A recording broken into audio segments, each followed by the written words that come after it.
형제들아, 너희는 삼가 혹 너희 중에 누가 믿지 아니하는 악한 마음을 품고 살아계신 하나님에게서 떨어질까 조심할 것이요, 오직 오늘이라 일컫는 동안에 매일 피차 권면하여 너희 중에 누구든지 죄의 유혹으로 완고하게 되지 않도록 하라.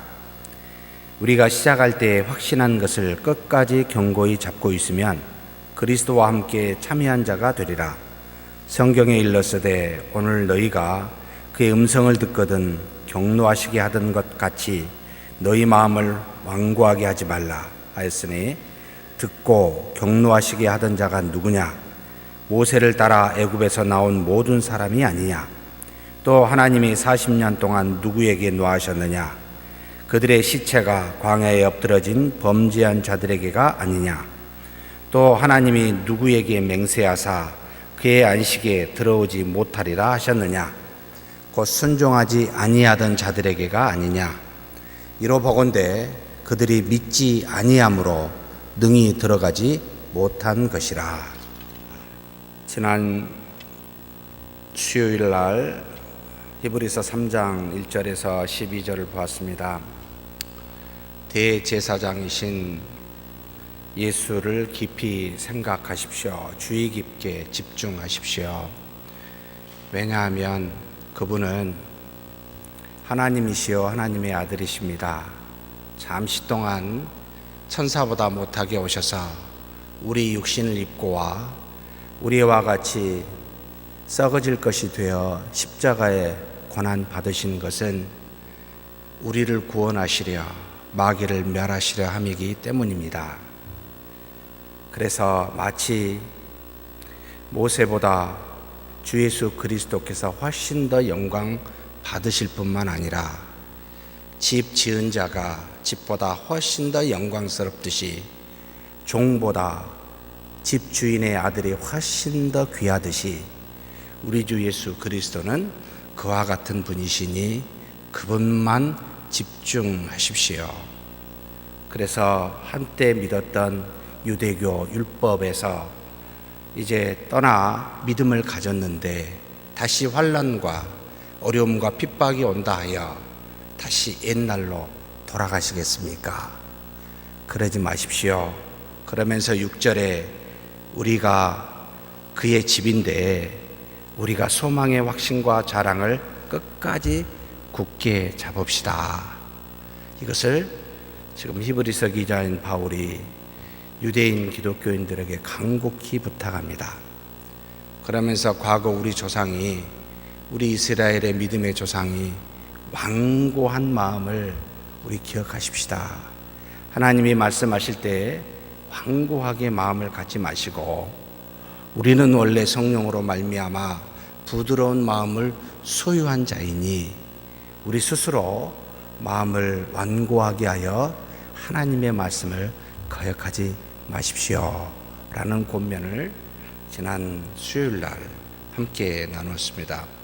오늘은 연속선상에서 동일하게 그와 같은 권면을 다시 합니다. 12절 13절 크게 명령어를 통해서 이야기합니다. 12절에 보니까 형제들아, 너희는 삼가 너희 중에 누가 믿지 아니하는 악한 마음을 품고 살아계신 하나님께 떨어질까 조심할 것이요 라고 상당히 부드럽게 되어 있습니다만, 조심하라 또는 살피라 라는 명령어로 되어 있습니다.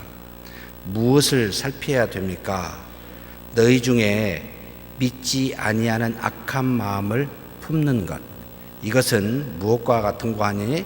살아계신 하나님께로부터 떨어지는 것과 같습니다.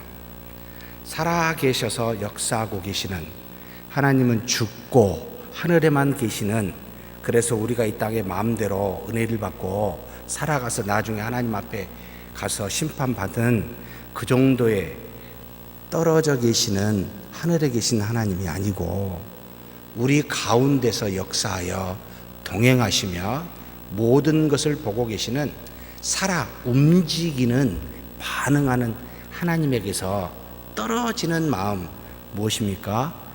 악한 불신이라고 말합니다.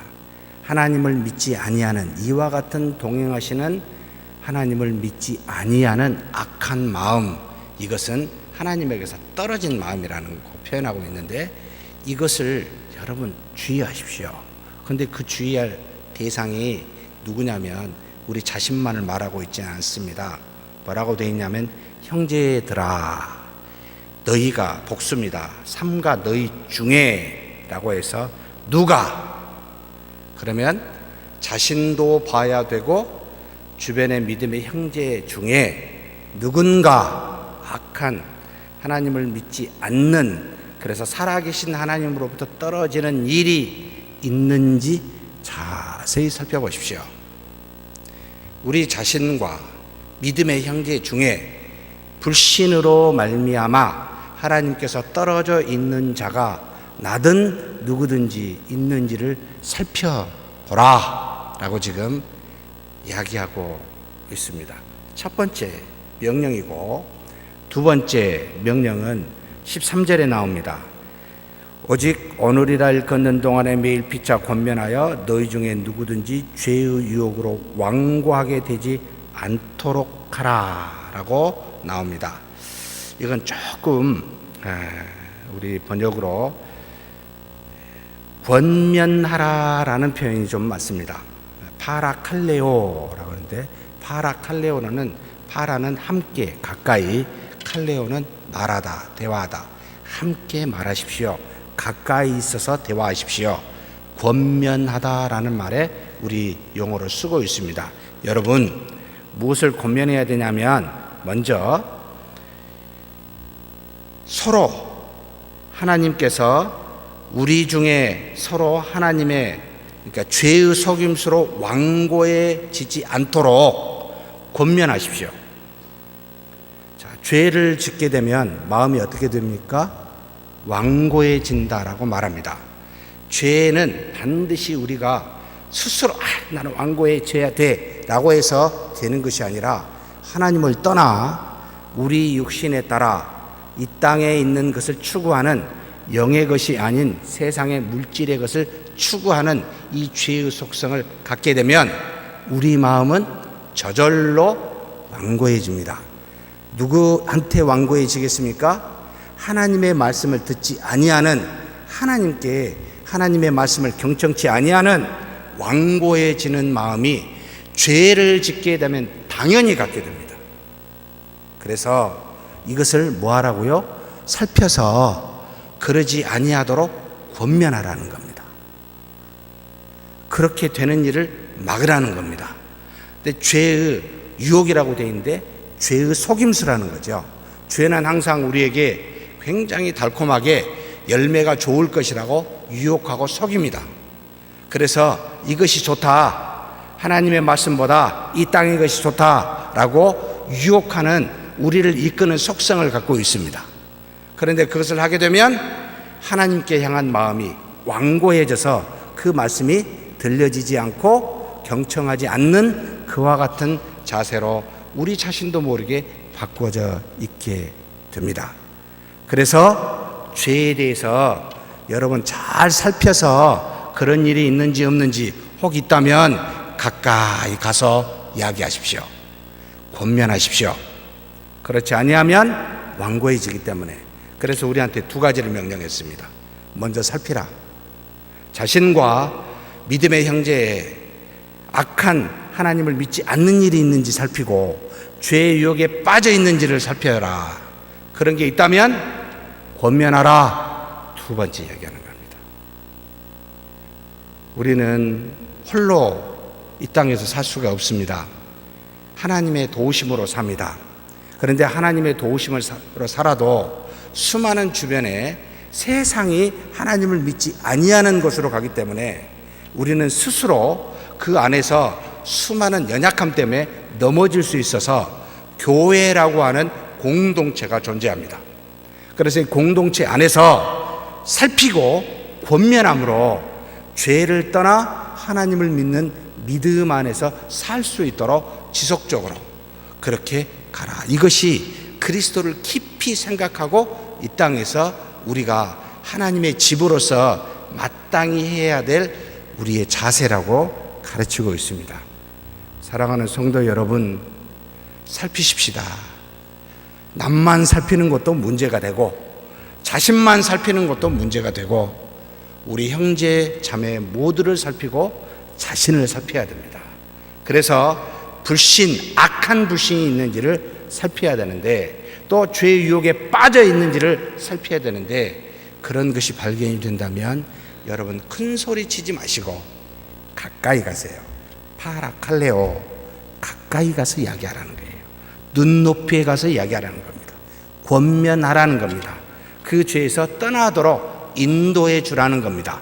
마치 그리스도께서 우리의 눈높이에 오셔서 육신을 입고 우리에게 똑같이 보여주시고 우리로 하여금 하나님의 뜻이 무엇인지를 알려주듯이 그 죄의 유혹에 빠져 있는 사람에게 그와 같이 하십시오 라고 바울은 우리에게 간곡히 권면합니다. 그러면서 14절에 우리가 시작할 때에 확신한 것을 끝까지 견고히 잡고 있으면 어떻게 돼요? 그리스도와 함께 참여한 자가 되리라 라고 이야기합니다. 무슨 말입니까? 처음에 받은 것이 뭐죠? 처음에 확신한 것이 뭡니까? 예수 그리스도 아니냐. 너희가 믿었던 것이 처음 예수 그리스도가 아니냐. 이 땅에 오신 하나님으로 우리의 죄를 대신 속량할 대제사장으로 오신 예수 그리스도를 믿는 것이 아니냐. 혈과 육에 속한 우리를 속량하기 위하여 우리와 같이 되사 죽음의 고난을 겪으신 분으로 너희가 믿었던 것이 처음 믿었던 것이 아니냐. 이것을 어떻게 하라고요? 끝까지 확고하게 잡으라는 겁니다. 대충 느슨하게 잡지 말고 끝까지 확고하게 붙들라.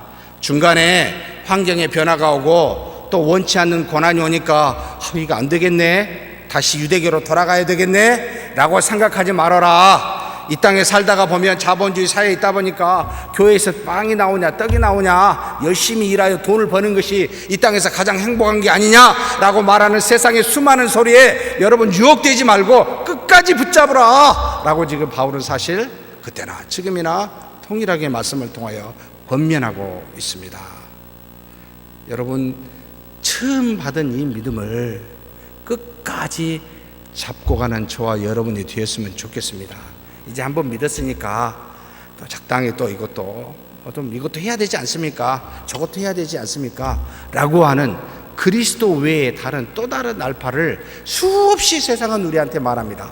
세상은 우리 보고 그리스도를 완전히 배반하라고 말하지 않습니다. 그런 식의 배반은 단번에 알기 때문에 우리로 하여금 통하지 않으니까 그렇게 말하지 않습니다. 그래 믿어라. 그지만 이것도 필요해 라고 마치 유대인 기독교인들이 예수 그리스도만 믿으면 안 돼, 율법도 따라서 가져가야 돼, 율법도 똑같이 지켜야 돼 라고 플러스 알파를 말아요.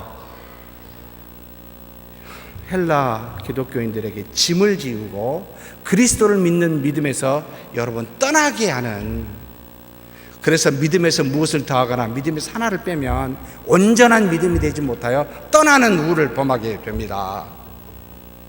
그래서 우리는 항상 작은 것을 경계해야 됩니다. 이것도 저것도 라고 하는 것을 경계해야 됩니다. 아무도 우리한테 부인하라 라고 말하지는 않습니다. 우리가 어리석지 않으니까요. 그리고 꾀는 악한 영의 세상의 조류는 그만큼 우리에게 바보같이 말하지는 않습니다. 그래서 확고히 끝까지 붙잡아야 됩니다. 그리스도를 끝까지 붙잡아라라고 권면합니다. 그러면서 15절에 이제는 구약에 있는 말씀을 성경에 일렀으되, 원래 여기 성경이라는 말은 원어였고 말씀하고 있는데 라고 표현되어 있습니다. 그래서 우리가 안에다 성경이 말씀하고 있는데 그냥 성경에 일렀으되 이렇게 해도 별 무방합니다. 뭐라고 되어 있습니까? 오늘 너희가 그의 음성을 듣거든 경노하시게 하던 것 같이 너희 마음을 완고하게 하지 말라 하였으니, 시편 95편 7절 8절의 말씀입니다. 제가 봉독해 위에 나왔네요. 화면에 보면 7절 8절 같이 한번 읽겠습니다. 시편. 그는 우리의 하나님이시여 우리는 그가 기르시는 백성이며 그의 손이 돌보시는 양이기 때문이라. 너희가 오늘 그의 음성을 듣거든 너희는 무리바에서와 같이 또 광야의 마사에서 지냈던 날과 같이 너희 마음을 완악하게 하지 말지어다. 이것을 지금 히브리서 기자인 바울이 축약해가지고 그냥 간단하게 15절 말씀으로 이야기하고 있습니다. 자, 우리는 하나님의 백성입니다. 하나님이 돌보시는 양입니다. 그런데 너희가 오늘 그 음성을 들었는데 그 듣거든 마음이 부드러워 순종해야 되는데 그렇지 않았던 것을 지금 회상시키고 있습니다. 이 다윗이 언제요? 바로 과거에 하나님께서 모세를 통하여 출애굽했었던 이스라엘 백성, 여기 뭐라고 나옵니까? 무리바하고 마사. 원래 이 지명은 르비딤이라는 지명인데 무리바라는 말은 다투다, 마사는 분쟁하다, 시험하다 이런 의미입니다. 그래서 나중에 이 지명을 르비딤이라는 이 지명에서 이와 같이 서로 다투고 하나님을 시험해서 이름을 무리바 또는 마사라고 뒤에 이스라엘 백성이 그 지명을 부르게 돼서 지금 시편 다윗이 쓴 이 기자는 옛 지명이 아니라 새롭게 불려진 지명으로 이야기합니다. 무슨 사건이 있었습니까? 그곳에서 출애굽기 17장 3절 4절 말씀에 그 내용이 나타나 있습니다. 제가 봉독해 올리겠습니다. 거기서 백성이 목이 말라 물을 찾으매 그들이 모세에게 대하여 원망하여 이르되 당신이 어찌하여 우리를 애굽에서 인도해 내어서 우리와 우리 자녀와 우리 가축이 목말라 죽게 하느냐. 모세가 여호와께 부르짖어 이르되 내가 이 백성에게 어떻게 하리이까. 그들이 조금 있으면 내게 돌을 던지겠나이다. 광야에서 물이 없으니까 지금 모세에게 말하며 사실 하나님께 불평한 거죠. 아니 나와 우리 자녀와 모든 가족들이 애굽에서 하나님 우리가 원했습니까? 데려다 놓고는 여기서 목말라 죽게 하려고 데려온 겁니까? 기가 막히죠. 종살이하여 하나님이 그들을 구원하여 그 인도하심 속에 홍해를 가르는 역사를 보여줬고 그리고 수많은 그들이 원하는 대로 다 들어줬음에도 불구하고 목이 마르니까 고기가 먹고 싶으니까 계속 불평하여 하나님을 시험하고 모세를 다투어 심지어 안 주면 죽이기까지 하려고 돌로 치려고까지 하는 시험하는 이 장면, 곧 모세를 대적함이 아니요 모세에게 시험함이 아니라 하나님을 대적하고 하나님을 시험함이었죠. 이런 악함에 대해서 시편 기자가 이 다윗이 지금 말한 겁니다. 마음이 완악해져가지고 마사 브리바에서 지냈던 날과 같이 너희 마음을 완악하게 하지 말라.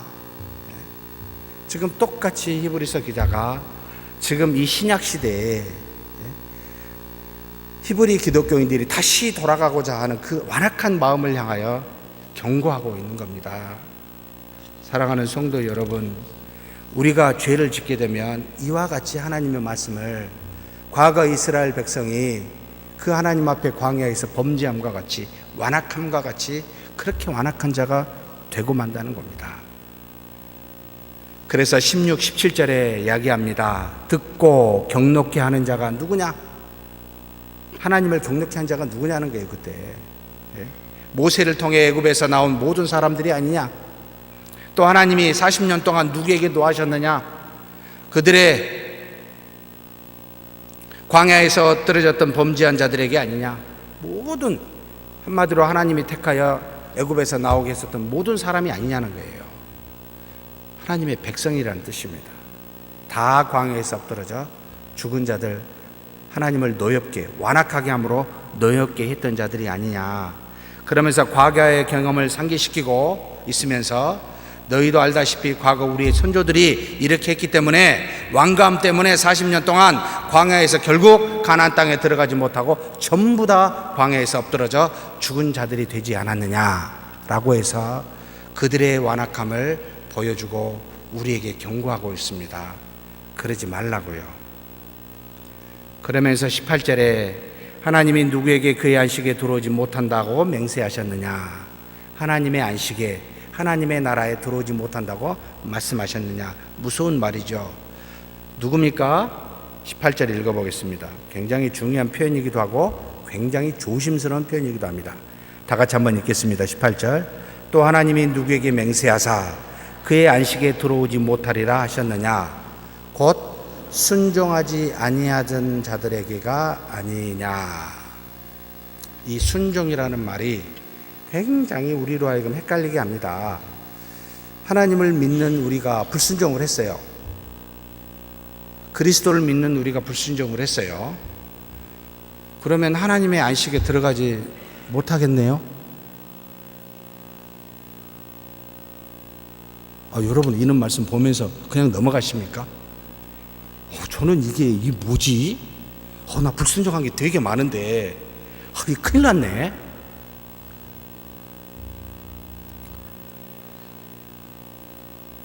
아파이세오라는 표현을 썼습니다. 히브리에서 헬라어로 번역을 다시 할 때 불순종하다. 이스라엘 백성이 가나안에 들지 못한 사람 누구죠? 마음을 완악하게 하여 하나님의 말씀을 경청치 않고 결론적으로 그 말씀을 불순종한 사람입니다. 이들이 하나님의 안식이 들지 못했다고 이야기합니다. 맞을까요? 틀릴까요? 네.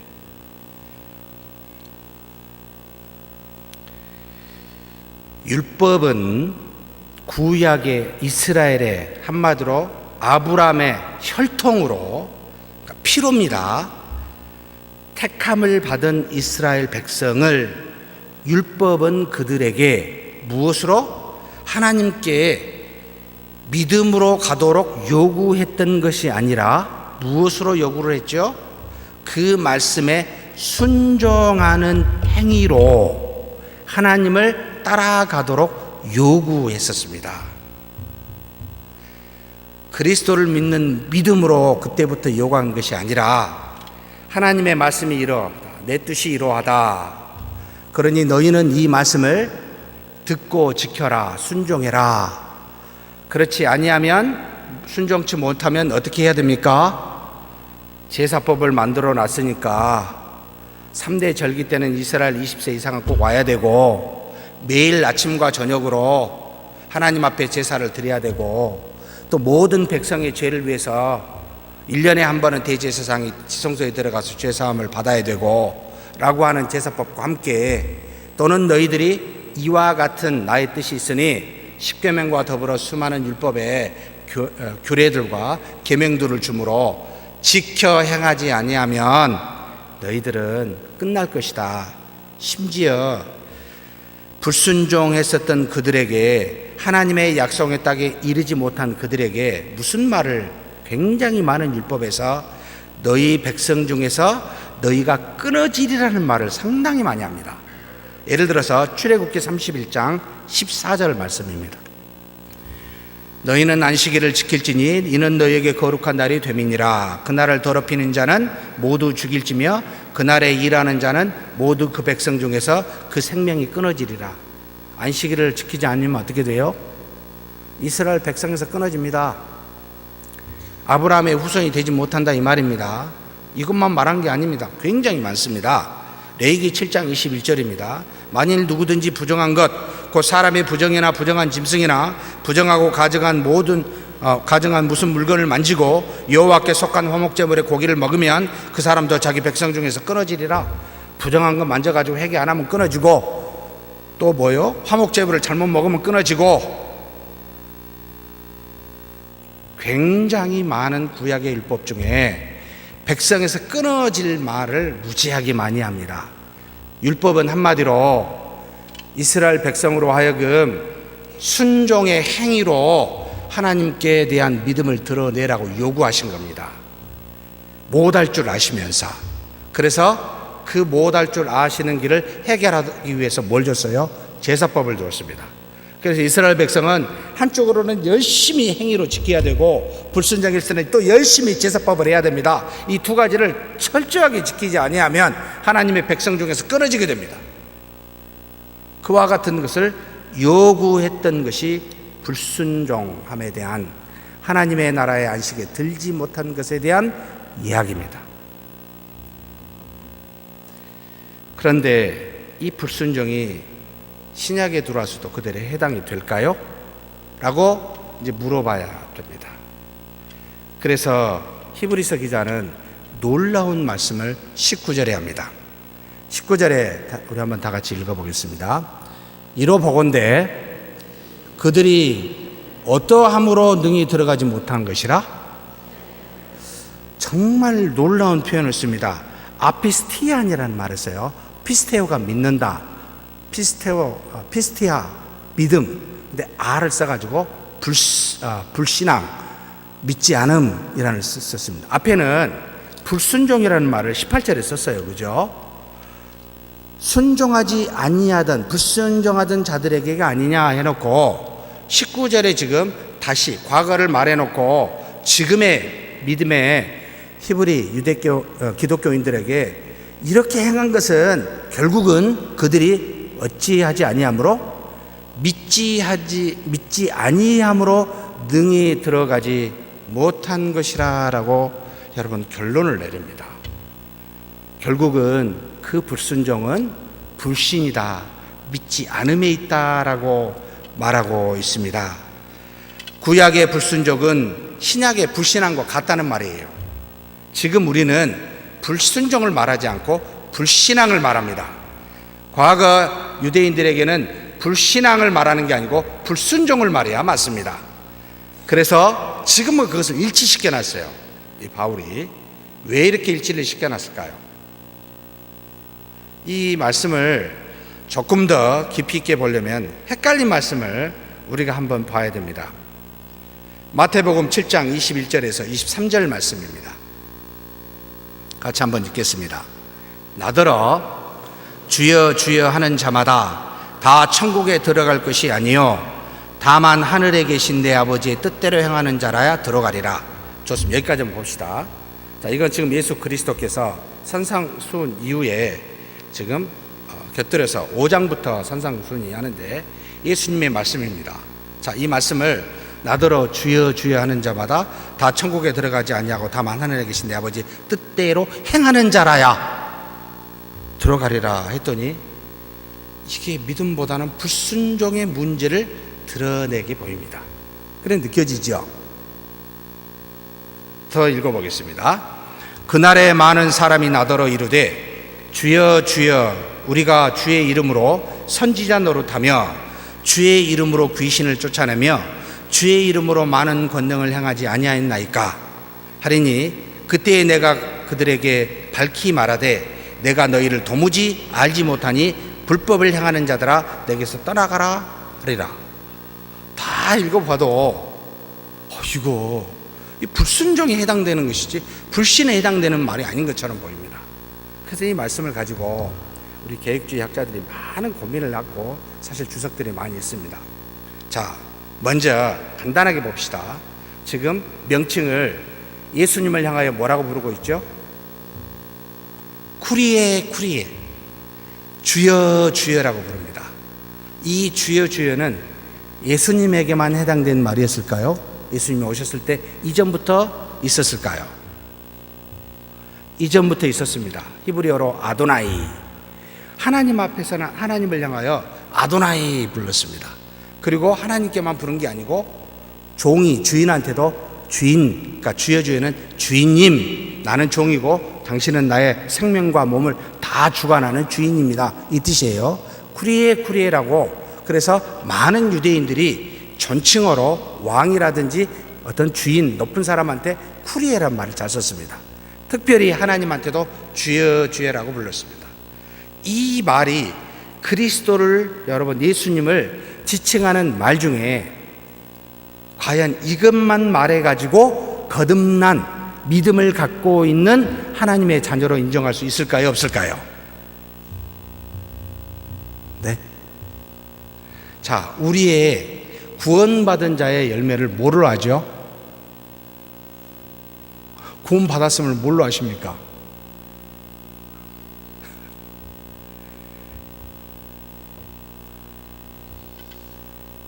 다 아시겠는데 갑자기 물러서 알 것 같은데 너무 또 성령이 우리 안에 내주하게 되면 여러분 그때 중생이 됩니다. 제가 여러 번 이 강의를 했던 것 같은데 내가 무언가를 생각이 나서 고백해서가 아니고 믿음은 성령이 오셔서 준 것들이기 때문에 내 안에 내주를 하게 되면 나한테 두 가지 선물이 있습니다. 성령이 주시는 선물이죠. 성령이 내 안에 오면은 내가 무엇임을 깨달아요. 처절하게 죄인임을 깨달아서 어떻게 되죠? 회개하게 됩니다. 그래서 이것을 회심이라는 표현을 씁니다. 어떤 사람은 강렬하게 올 수도 있고 어떤 사람은 살짝 왔다 갈 수도 있습니다. 그런데 어떻게 됐든 성령의 하나님, 빛의 하나님, 생명의 하나님이 우리 오면 어둠이라는 것이, 죄라는 것이 드러나 우리 자신의 죄인임을 깨닫게 되어 하나님 앞에 자복하는 회개가 이루어짐이 있습니다. 이게 한 열매입니다. 우리 스스로가 회개해야지라고 해서 되는 것은 아닙니다. 성령이 우리 안에 조명하면 어둠이 드러나듯이 깨닫게 됩니다. 두 번째는 뭘 주실까요? 믿음을 주십니다. 누구를 믿게 해요? 예수 그리스도 또 성령의 하나님, 삼위일체 하나님을 다 믿게 합니다. 그런데 놀랍게도 그 믿음을 어떻게 표현하죠? 하나님을 뭐라고 부르죠? 하나님이라고 부르지 않고 아버지라라는 말을 씁니다. 예수님처럼 감히 유대인들이 생각해보지 못했던 사람이 어떻게 창조주신을 아버지라고 불러라고 했었던 당시에 성령의 하나님이 내주하면 그 하나님을 예수님과 같이 아버지라고 부르게 됩니다. 천지가 개벽할 일이죠. 우리는 너무나 지금 쉽게 부르지만 성령이 우리에게 주신 믿음 때문에 하나님을 아버지로 부르고 예수님을 뭐라고 불러요? 나의 죄를 구원해 주시는 구세주로 부릅니다. 그래서 구세주라는 말을 메시아 또는 크리스토스, 한글로는 그리스도라고 부릅니다. 그래서 그리스도라 부르기도 하고 베드로는 한 가지를 했죠. 주는 뭐요? 그리스도시요. 또 뭐요? 하나님의 아들이라고 부르는 고백이 일어납니다. 이게 성령이 내주하여 믿음을 주었다는 표시입니다. 하나님을 아버지로 부르고 예수님을 그리스도로 그리고 구세주로 하나님의 아들로 부르게 되어 있습니다. 이걸 우리가 하는 것이 아니라 내 안에 계신 성령의 하나님이 믿음을 주어 우리로 그렇게 고백하게 한 겁니다. 지금 그렇게 부르고 있나요? 아니요. 쿠리에라고 부릅니다. 예수님을 그리스도라, 하나님의 아들이라, 하나님을 아버지라 부르는 고백이 아니라는 말입니다. 1차 용어에서. 그리고 난 다음에 천국에 들어갈 것이 아니요 다만 하늘에 계신 아버지 뜻대로 행하는 자라에 들어가리라 라고 할 때, 자, 아버지의 뜻대로 행하는 것이 뭘까요? 예? 요한복음 7장에 나와 있습니다. 요한복음 6장 28절 29절입니다. 하나님이 우리에게 어떤 일을, 하나님의 일이 도대체 뭡니까? 하나님의 뜻이 우리로 하여금 하나님 일을 하라고 하는 건데 하나님의 일이 뭡니까? 같이 한번 읽겠습니다. 그들이 묻되 우리가 어떻게 하여야 하나님의 일을 하오리까? 예수께서 대답하여 이르시되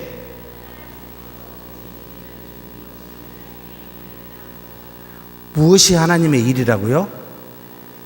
하나님께서 보내신 일을 뭐라고요? 일단 하나님께서 보내신 이가 누굽니까? 예수 그리스도잖아요. 예수 그리스도를 믿는 것이 하나님의 일입니다. 하나님이 우리에게 바라신 뜻입니다. 그것을 행하라는 겁니다. 그래서 이 마태복음의 말씀이 믿음을 가졌는데 한때 불순종하면 너는 천국에서 하나님의 안식에 들어가지 못하고 천국에 들어가지 못하는 자로 해석하지 말고 우리 개혁주의 신학자들이 이것은 구약이나 신약이나 동일하게 이와 같은 사람들이 존재했다라고 증거하는 내용들이 수두룩합니다. 에레미야서 4장 17절에 당신의 이름으로 예언한 내용에 대해서 나옵니다. 여호와께서 내게 이르시되 선지자들이 내 이름으로 거짓 예언을 하도다. 나는 그들을 보내지 아니하였고 그들에게 명령하거나 이르지 아니하였거늘 그들이 거짓 계시와 점술과 헛된 곳과 자기 마음의 거짓으로 너희에게 예언하는도다. 얼마든지 거짓 예언자들이 하나님의 이름으로 주여 주여 하는 이름으로 말하는 것이 많다. 그리고 신약에서도 뭐라고 나오는지 아십니까? 똑같이 마태복음 7장에 나왔지만 이건 마태복음 24장에 이와 같이 23절 24절의 말씀이 있습니다. 그때 사람이 너희에게 말하되 보라 그리스도가 여기 있다 혹은 저기 있다. 내가 그리스도다라고 말하는 사람도 있어요. 여기 있다 저기 있다 하여도 뭐라고요? 믿지 말라. 거짓 그리스도들과 거짓 선지자들이 일어나 큰 표적과 기사를 보여 할 수만 있으면, 자, 거짓 선지자들과 거짓 그리스도가 일어나서 뭘 보여줘요? 놀라운 표적과 기적도 보입니다. 표적과 기적만 가지고 그리스도 이름으로 한다고 믿지 마라 이거예요 지금. 그러면 이 말씀은 어떤 내용이겠습니까? 결론적으로 그리스도를 믿는 믿음에서 떠나버리면 여러분 아무것도 아니라는 말이고, 우리가 하는 모든 일은 전부 그리스도에게 집중돼야 한다는 것을 히브리서 기자인 바울이 구약의 불순종과 19절 신약에서 이로 보건대 그들이 믿지 아니함으로 능히 들어가지 못한 것이라 라고 말합니다. 결국 히브리 기독교인 중에 혹 그들 중에 믿음의 형제들이 있다가 잠시 불순종할 수 있는 사람도 있지만, 그러나 그들 중에 처음부터 주여 주여라고 했지만 그리스도를 믿지 않는 자들이 존재할 수도 있다 이렇게 말하는 겁니다. 교회 안에 주여 주여 하지만 전부 다 그리스도를 믿고 있는 자가 아니라 그렇지 않는 자도 있다, 있을 수 있다라고 지금 말하는 겁니다. 사랑하는 성도 여러분, 우리는 예수 그리스도를 믿습니까? 우리 주님을 오직 유일한 구세주로 믿습니까? 그리고 그리스도만 생각하고 그리스도 안에서 모든 문제가 전부 다 해결되고 모든 답이 거기 있음을 믿습니까? 그것까지 믿습니까? 그냥 그리스도는 믿고 수많은 지혜를 가지고 또 생각해 봐야 되지 않나요? 아니죠. 여러분, 모든 답은 그리스도 안에 있습니다. 100% 그리스도 안에 있습니다. 왜 그렇습니까? 그분은 하나님이시면서도 사람으로 오셨기 때문에 그렇습니다. 우리와 똑같이 모든 경험을 하면서 온전히 하나님의 뜻을 이루었기 때문에 그리스도를 묵상하면, 깊이 생각하면, 그분만 살피면 전부 답이 나오게 돼 있으니 다른 거 보지 말라라고 말하는 겁니다. 그래서 그리스도를 씹어 먹으라는 거예요. 먹고 마시라는 거예요. 계속해서 그분만 집중하면 모든 답이 거기에 있으니 그분만을 바라보라는 겁니다. 이것을 강력하게, 그래서 천사보다 낮게 왔지만 모세보다 더 영광스럽고 집 지은 이가 집보다 훨씬 더 귀하며, 우리 주 예수 그리스도는 주인의 아들 아니냐, 종보다 낫지 않느냐라고 간곡히 이 히브리서 기자가 이야기하여 우리의 조그마한 불순종, 여러분 믿으면 이 모든 불순종이 여러분 순종으로 바뀝니다. 순종하게 되면 믿음이 있는 것이 아니라 믿게 되면 순종하게 된다는 말입니다.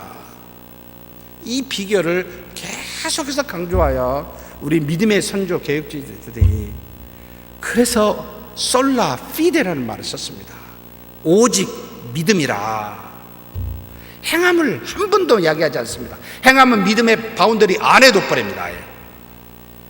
믿음이 없는, 믿음과 분리된 행함은 있을 수가 없기 때문에, 여러분, 그래서 믿으면, 참 이런 말하기 죄송합니다, 만병통치약이라. 무엇을 행하려고 해보십시오. 되나? 이스라엘의 구약의 백성들이 그토록 했었어도 안 됐지 않습니까? 그런데 어찌하여 하나님을 말씀을 붙들고 있으면서 지켜보라고 했어도 안 됐던 택한 백성들도 안 됐는데 어찌하여 된다고 생각하고 말하느냐. 그래서 철저하게 그리스도에게 숙여버립니다. 그냥 주님이 아니고서는 절대 안 되겠습니다. 도와주십시오. 난 죄인입니다. 그리스도의 보혈이 아니고서는 어떤 의미가 나한테 없습니다. 그리스도를 아는 것이 가장 큰 고상함입니다 라고 바울이 간곡히 고백하며 우리에게 부탁합니다. 그분만 생각하라고.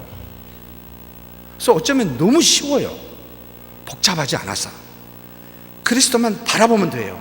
저분이 무슨 맛을 하셨을까? 이럴 때 어떻게 행동하셨을까? 이런 상황이 될 때는 주님께서는 어떤 말씀을 하셨을까? 라고 계속 묻고 고민하면 답이 나옵니다. 진짜 이렇게 하셨겠다. 이런 말씀을 주셨구나. 그런데 너무 생각이 많아서 세상이 너무 복잡해서 우리는 그것에 맞춰서 가보려고 여러분 썩어지고 없어지고 다 된 것들임을 아시지 않습니까? 그러니 그리스도만 믿읍시다. 이게 비결입니다. 그렇게 믿고 사는 저와 여러분이 되기를 주의 이름으로 축복합니다. 하나님 아버지 감사합니다. 이 땅에 사는 우리 그리스도를 보내심으로 그분 안에서 모든 것을 이루게 해주신 것 감사합니다. 비록 우리 안에 믿음이 없어 쿠리하는 자가 있을지라도 수많은 표적과 이적을 보인다 할지라도 하나님 믿음이 없으면 아무것도 아닌 줄 아오니 하나님 우리는 우리의 연약하지만 우리가 부족하지만 그러나 그리스도만을 믿고 그리스도로 인정하며 구세주로 알며 하나님의 아들로 믿고 하나님을 아버지라 고백하며 그렇게 믿음으로 사는 우리가 되게 하여 주옵소서. 그 믿음 안에서 우리 안에서 역사하시는 성령으로 말미암아 우리의 육신이 할 수 없었던 그것을 우리가 성령의 능력으로 할 수 있는 줄, 순종할 수 있는 줄 아오니 믿음으로 행하는 우리가 되게 하여 주옵소서. 우리 주님 예수님의 이름으로 기도하옵나이다.